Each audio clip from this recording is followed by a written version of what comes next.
Ben Roethlisberger, I think this is a big story. We're going to break it down a little bit, has reduced his pay to $14 million from $19 million in the final year of his contract and spread all of that cost through multiple years. So the cap hit for his contract has been lowered by over $15 million so the team can make the right moves and be as competitive as possible. That is according to Adam Schefter, who gave me all those details there.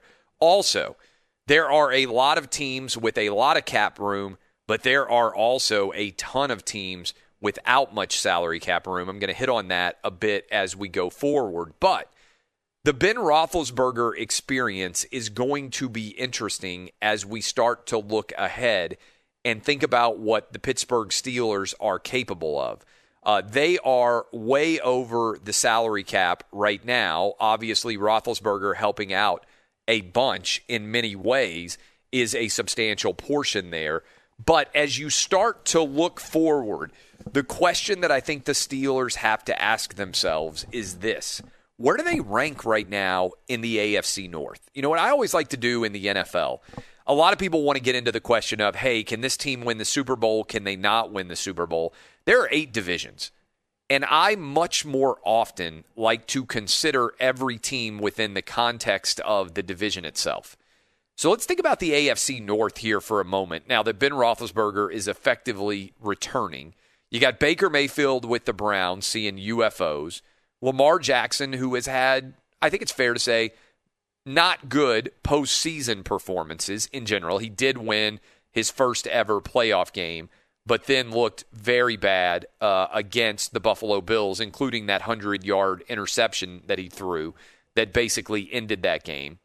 And then you have got a team, as you kind of break down the overall AFC North, that it's hard to know very much about, the Cincinnati Bengals, because Joe Burrow showed flashes of really great quarterback play, but now he's coming off of a relatively serious injury to his knee, that ACL tear. So, if you look right now at the AFC North, now that we know basically what every team is going to look like, at least at the quarterback position, now that Ben Roethlisberger is penciled in, granted there are going to be a lot of different moves in the offseason still to come. You could probably pick one linchpin player and say, hey, what's going to happen with them? Is Odell Beckham? I know he was injured and the Browns played well without him, but what's going to happen with Odell Beckham coming off of his ACL? What's going to happen with Bud Dupree coming off of his ACL with the Steelers? When you look at the Baltimore Ravens, are they going to go get some playmakers at wide receiver for Lamar Jackson? Does that fit very well? Is Judon going to be back on the defensive side of the ball there? And then with the Cincinnati Bengals, just what is their plan going forward, in particular when it comes to surrounding Joe Burrow with an offensive line that can protect him? Where do the Steelers rank? I'm going to tell you right now, I think the Steelers are the 3rd best team in the AFC North, which is kind of unheard of because that is a division that by and large the Steelers have dominated under Mike Tomlin. But right now, I think, and this may be a crazy opinion, I understand some of you are going to reject it as out of hand. I think that the Browns are in the best possible position in the AFC North right now, because I think they have the best collection of young talent surrounding Baker Mayfield on the offensive side of the ball. I like what they're able to do on defense. Myles Garrett has come into his own, bounced back from that disastrous helmet swing incident, and proved that he's one of the most difficult players to block in the entirety of the NFL. Kevin Stefanski has righted the ship. They were a mess in the terms of coaching for many years, jumping around from one coach to another.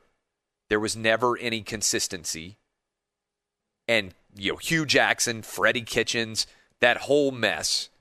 I think there is stability there. I believe Baker Mayfield has matured substantially, UFO sighting notwithstanding. And I think they proved a lot by going on the road and beating the Pittsburgh Steelers in the playoffs. They have elevated their overall standing as a franchise because now the goal isn't to get to the playoffs. They know they can do that. The goal is to get to the playoffs now and win multiple games. They had the ball late against Kansas City. Granted that Patrick Mahomes was injured and out of the game, and that gave them a chance to be competitive. But they were in a winnable game on the road against the Kansas City Chiefs in the divisional round of the playoffs. Every single Cleveland Browns fan who is listening to me right now has to be nodding their head a little bit and saying that was a very successful season. So I've got the Browns as the number one team right now. Granted, it's early March. We haven't yet even got the salary cap set. We still have free agency. A lot of guys are going to get released next week. We still have free agency to come. But I believe the Browns are in the best position of anybody in the AFC North. What about after the Browns? I think it's the Ravens. The Ravens still need to go out and find some talent to supplement Lamar Jackson. And one of the big questions I think it's fair to raise is, are they going to be able to find wide receivers that fit what Lamar Jackson does as a playmaker in that offense? Hollywood Brown will disappear for long periods of time. They went back to the well and grabbed Des Bryant. But this has primarily been a team that relies on the running game, either with Lamar Jackson or with now J.K. Dobbins, or Mark Andrews and others at tight end as the playmaker that happens in the passing game. So the question that I have about the Ravens as we prepare for Lamar Jackson year 4 is, can he take the next step, and can this Ravens offense take the next step under Greg Roman and find a way to truly become a dynamic threat in the passing game? Is there a playmaker at receiver that the Ravens can bring into that offense to be a difference maker? Because the defense is still elite, as the defense has been for the Baltimore Ravens for what feels like 20 years. They've almost always had a decent defense. Now, they have a bunch of guys that are free agents, that are aging on that defensive line, that they're going to have to make choices with. And I'm not sold once Lamar Jackson gets into the postseason, because so far he is, I believe I'm correct in this, 1-3 in his career in the postseason, and he's only ever won one wild card game, and that was against Tennessee Titans last year. Lost against Buffalo, lost against the Chargers, lost against the Titans. So he's 1-3. And that same dynamic, difficult to stop offensive playmaking ability that Lamar Jackson has in the regular season has not translated in the same way into the postseason. There's lots of questions why that might be. I understand those discussions. But right now I've got the Ravens' second best team. Even with Ben Roethlisberger, I've got the Steelers as the third best team. And the reason why is I think Big Ben is on his last legs. They were last year not able to run the football at all.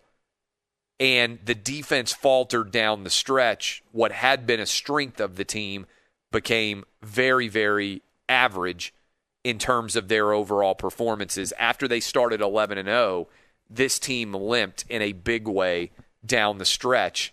And I'm not convinced they have the juice to make a Super Bowl run, because I'm not convinced they're even going to make the playoffs this coming year, because I think they're the third best team in the AFC North.